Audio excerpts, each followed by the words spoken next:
travelers along the path of the beam. Jaime and Fuego here, and if it please you, join me for a bit of palaver on to Stephen King. That's right, and I am in this ridiculous garb because I am running off to FearCon, Phoenix FearCon. That is right, the horror show. We have a booth at it, and my band is also playing Chiron. So yes, lots of fun stuff, hence the blood and the ridiculousness of the attire. But we are here today. That's right, we still have a Hail to Stephen King coming this particular Saturday, each spooktacular Saturday, and in the month of December, we will be going back to 2 episodes a day so we can round out the year of 19 with my 200th episode of this program and start my 4th year of coverage. Mind blown. Craziness, right? But this month, we have had 2 different 5-year anniversaries of adaptations from this book right here, which came out in 2010, Full Dark, No Stars. It was the 3rd of Sai King's collections of novellas. He does 4 when he has this sort of formatting, and we actually just found out that If It Bleeds, next year's new Sai King release for 2020, that's coming out in May, is also going to be a 4 novella collective, and we know Holly's going to be in one of those stories, at least, maybe kind of interconnecting more of them. So yes, that will join, I guess about every decade or so. King likes to do one of these where he has 4 shorter stories that aren't quite big enough to be a novel, and they're definitely not short enough for him to throw in like a magazine or a newspaper or, you know, whatever the various places over the years he has published a lot of those different shorts that are always collected, at least eventually. Like we just got Throttle and In the Tall Grass, which were 2 collaborations with his son Joe. Those are in Full Throttle, the new collection that Mr. Hill, that's right, Run to the Hill, put out earlier this month of October. But so the first coverage that I did was for Big Driver, the 2nd story in this. It was a Lifetime original movie, Maria Bello. You can find that review here on the channel. So it's kind of interesting to me that in the same month, same year, we had another adaptation of the 4th and final story in Full Dark, No Stars, and that's one that I found possibly the most chilling and just unique with where it went with some of the options given and even proposed by characters in this. But yes, in October of 2014, we also got an adaptation of A Good Marriage, and yes, starring Joan Allen and Anthony LaPaglia. LaPaglia? I'm trying to say, I can't even see with these goddamn sunglasses on. LaPaglia! Yes. And whereas Joan Allen, I mean, she's been in so much stuff over the years, from what, like Peggy Sue Got Married to, I think she was in Nixon. I know she was in The Crucible. She's been in stuff recently like The Killing, and I think The Family is some other one that people seem to dig that she's on. She was even in Room a couple of years ago with Brie Larson. So, I mean, she is one of those that you immediately recognize her. She's had tons of work in both television and in film, and I think she's still a babe, as one person jokes.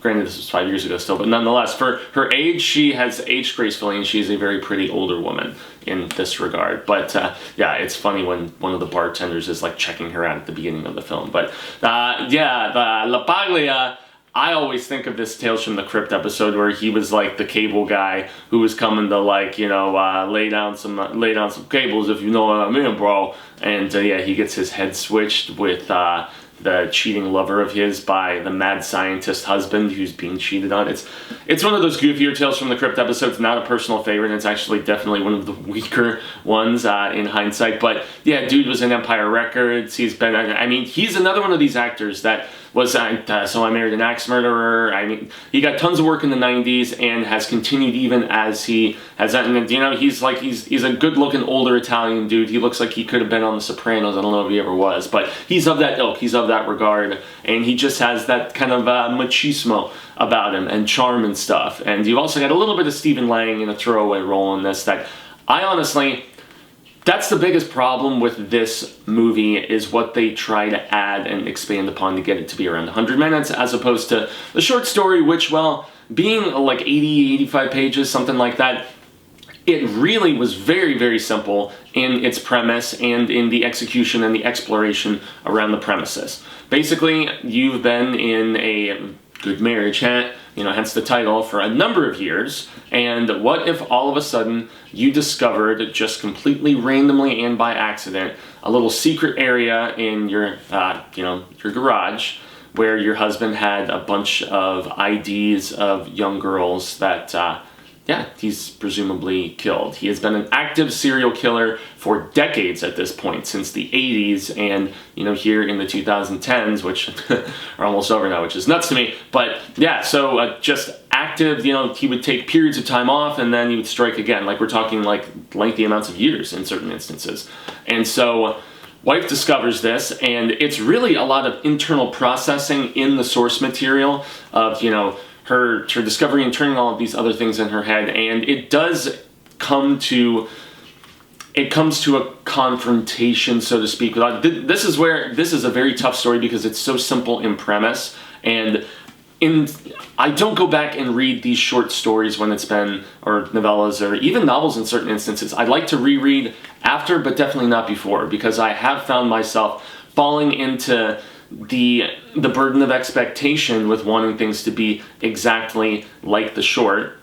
And in a lot of ways they are in this, you know, there's really not much added changed really as far as the core story goes. But it's all of the supplemental stuff they try to like kind of pepper around it that really doesn't work in this film. But yeah, the short was really effective for its simplicity. But yeah, just to double down on that, I get into certain just bits of expectations, so I'm not reading Dr. Sleep again before going to see the film here in about 2 weeks or so.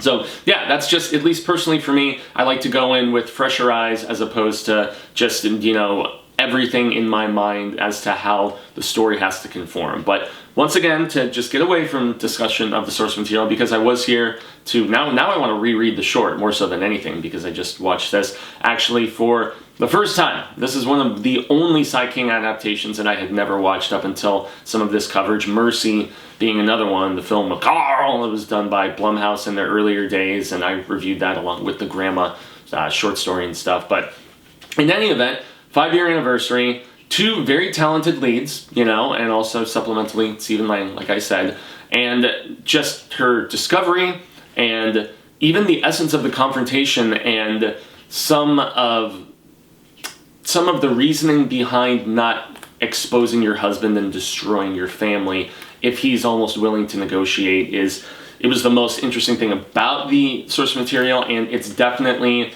and it happens pretty early in the film, okay? So discovery, confrontation, and then aftermath is really what we have on display here. And all of those elements are intriguing. The performance from Joan Allen is actually very good, as is the balance of being charming yet menacing that you know, LaPaglia does in this. He definitely kind of brings that nuanced kind of shade of gray, so to speak, to his character. And the way he appeals to his wife and about why he's been going around and killing women for decades and yet she is safe, it's all very, it's very intriguing character dynamics at play here.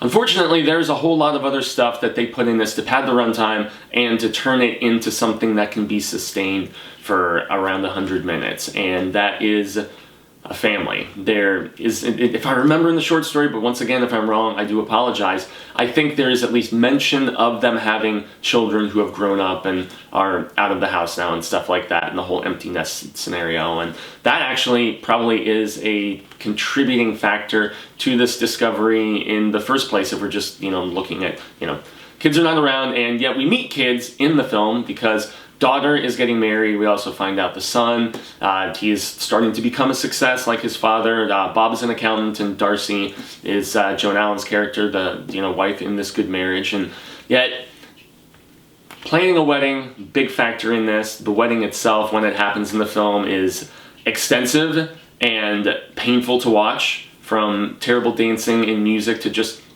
this is where the film is kind of silly.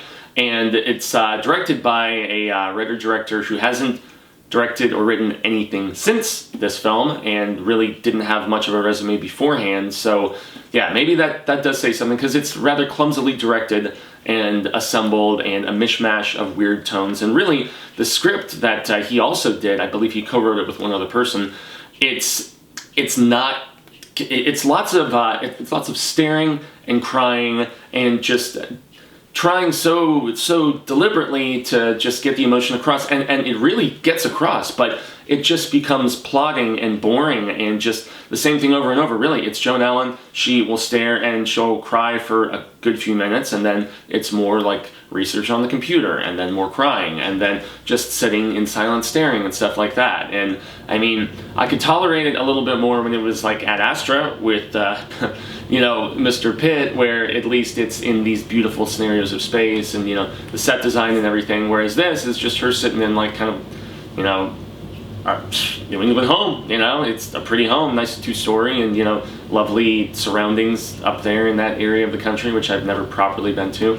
But yeah, it's there's not a lot to the script, and also ways that they try to, it's tough to translate when so much is all internal in someone's head, like it is in the source material here by Sai King. And so that's where you end up having weird things like her imagining the TV talking to her, and even having conversations with herself. There's a lot of like little mini nightmares that she has about the husband, you know, actually wanting to inflict harm on her. And so it's just one of those things, man, where everything that they try to pepper through this, and especially Stephen Lang's character when he comes around, and it's a pretty pointless performance, and how there's kind of a quick closeness that transpires in, like, I think he's got like 2 scenes in the movie, and I guess this is kind of spoilery because he is third billed in this, and a lot of source material that I looked at on IMDb and Wikipedia, and just getting some additional research besides watching the film. Also on the DVD, there's a slew of deleted scenes. There's additional stuff from their big anniversary dinner at the beginning of the film. There's more of, you know, Bob, the husband, and Killer, presumably, that's like hitting on waitresses. And I mean, there's a lot of stuff that they obviously trimmed from this. It makes me wonder if it was originally going to try to be on TV, because there really isn't anything as far as violence per se. I mean, there's some nasty crime photos that they show, but as far as like nudity, there's a very odd lovemaking scene early in the film between the two of them. It's awkward to watch, I must admit, but yeah, I guess it's, you know, it's accurate in its portrayal. I don't know, but yeah. So Lang's character, throwaway, as I mentioned, but still solid performances from our 2 leads, and that's what disappoints me, because I think maybe if handled in a less goofy and hokey fashion, because the family is just like derp, and, you know, I don't know, the groom-to-be with their daughter who gets to say maybe one thing in the movie, he just stands around the whole time. I mean, this is just clumsy writing and filmmaking, and unfortunately it cannot be saved by 2 surprisingly solid performances. Although I must admit that, you know, it still is such a great premise, and there are a couple just expanded aspects of motivation that are handled well. Yeah, the confrontation stuff is well done, but it's really, once again, it's more so King having a terrific idea that this person tries to run with and trips with, unfortunately, but nonetheless, it's still, I mean, it's better than nothing, maybe, although I don't know if I would necessarily want to revisit it at any particular point in time. Maybe give it 5 more years, let it simmer, and, you know, then check it out. But more so than anything, it makes me want to check back out, as I adjust my little leaflet here, Full Dark, No Stars. This was my first time actually breaking out the lesser copy, because I've got the Cemetery Dance nice illustrated slipcase version down on the hidden shelf with all the special editions and stuff. So yeah, unfortunately, I must admit I cannot recommend the adaptation of A Good Marriage based on the 2 performances and the solid source material alone, because the expanding upon it is just pretty bad. Kind of sucks. That's just me being candid about it. And, you know, one other thing, as I was after I got done watching this earlier, before I filmed this video, started getting a costume for the show and everything, I was looking at some of the YouTube comments from the Big Driver review, which is kind of the companion piece, I guess, to this review, with them both being from Full Dark, No Stars. And somebody commented that they thought it was amusing that A Good Marriage felt more like the film that was on Lifetime than Big Driver, which was the one that was actually on the Lifetime network. And that is a harsh but honestly completely accurate assessment, and I Couldn't have said it better myself, that's why I'm giving that YouTuber credit. I wish I could remember your name, but it just occurred to me as I was wrapping things up here. So, I have been Jaime and Fuego, and I extend a grande gracias to y'all for tuning in. I must give a big shout out to the Hail to Stephen King Ka-Tet that crossed 666 members about a week or so ago, and then of course it's over 700 now and moving quickly towards 919, which is going to be a big number for us, and obviously getting over Jeezy, but just the growth and the camaraderie and just the kef and the wonderful palaver that everybody in the Hail Ka-Tet has. If you have any interest in that sort of interaction, I'm the sole admin and moderator on the group, and if you want to come and discuss Sai King and his clan, Joe Hill and Tabby and Owen, all acceptable discussion as well. We also have Freak Out Friday, where we do segue into other things just as long as everything is cool and respectful, and yeah, that's really the extent of what I ask, and I implore you to come and check things out if you are a newbie to all things King or if you are a seasoned CR. So, Jaime and Fuego, being myself, you can find me on all social media sectors like Twitter, Instagram, Facebook, and YouTube, where I have my own personal channel called Infuegotainment. This past weekend, Cecil and I sat down for our first group roundtable, him and I, in a while, to discuss Jay and Silent Bob Reboot, which was shown in 2 one-off screenings this past week before the Reboot Roadshow heads out, and I know it's arriving on VOD sometime soon, but I've also done lots of Star Wars coverage leading up to the Rise of Skywalker's release, and lots of films this past summer. All the MCU films, Good Boys, Wild Rose, which is one of my favorite films of the year, Peanut Butter Falcon, lots of fun stuff there. But obviously, you're on the horror show, which is, of the Spooktacular coverage we just launched this past week as well. There's so much going on because it's October, damn it. FearCon, and this film that Cecil is putting together called Dylan's New Nightmare, with Miko Hughes returning in the title role. Very exciting. 25th anniversary of Wes Craven's New Nightmare, which this would be a direct fan film sequel to, will be. What am I saying? Would be. We have been averaging about $1,000 each day since launching our Indiegogo. So if you have any interest in supporting the film, it would be greatly appreciated. But just being here, watching the channel is just as important, and we thank you so very much for that. Lastly, every Monday evening, 6 p.m. Pacific, 9 p.m. Eastern, I'm on the Willis Screedia YouTube channel, where I, that Monday evening, discuss the weekend box office, look ahead to the following weekend and make some predictions, and lastly, myself, CP, the showrunner over there, and Lindsay Mimsey from My 2 Cents of Nonsense. We break down some of the most interesting news-related stories of the Hollywood variety that have come over the last week as well. So, I've been Fuego, you, Hail Ka-Tet, have been tremendous as per always. Say thank you, and until the Wheel of Ka comes around once more, I shall say hasta luego, cinemigos, and constant readers and viewers alike. But I am hopeful that we get to share more of this palaver sooner rather than later, and I'm about to go rock the stage. So, until then, stay scared, and in this instance, yeah, definitely read Stephen King.